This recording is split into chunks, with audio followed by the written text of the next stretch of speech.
Шестое. Почему? Дедушка Гавриша работает в столярной мастерской. Все лето он делал для школы парты. Утром, бывало, стоит дедушка у верстака и рубанком строгает сосновую доску, потом пилит ее.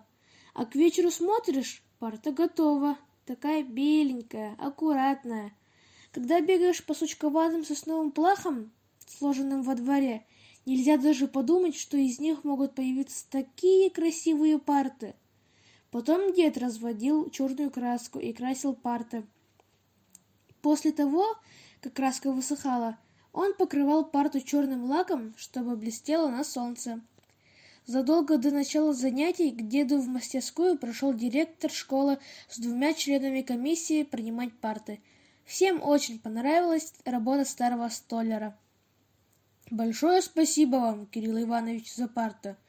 Таких еще в нашей школе не было», — сказал директор, пожимая дедушке руку. «Делал, как умел», — покашливая от волнения, ответил дедушка. «Мой внук Гавриш нынче осенью пойдет в 1 класс. Для него тоже старался. Пусть ребята с Гавришем за новыми партами сидят, да получше учатся. Парты хорошие, удобные». Гавриш в это время был здесь, все видел, слышал и тоже радовался вместе с дедушкой, что парты всем понравились.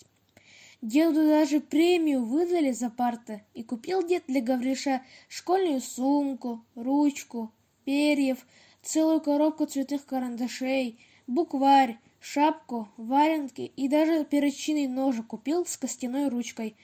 Осенью Гавриша приняли в 1 класс. Он сел за парту, которую сделал дедушка.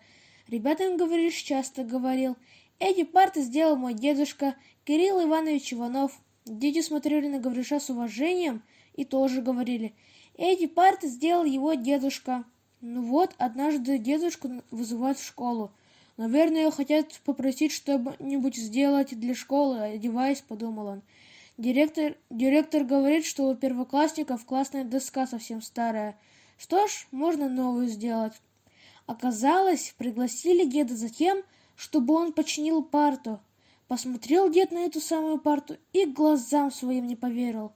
По всей парте с левой стороны, на крышке, на боку и даже на сиденье перочинным ножиком было вырезано «Гавриш», «Гавриш», «Ганя», «Гавр», «Гав», «Гав», «Г» и «Г». Дед сердито нахмурил седые брови и стал глазами искать Гавриша. Гавриш хотел было спрятаться под стол, но и под столом видно. И он продолжал стоять, низко опустив голову. «Как ты думаешь, почему?»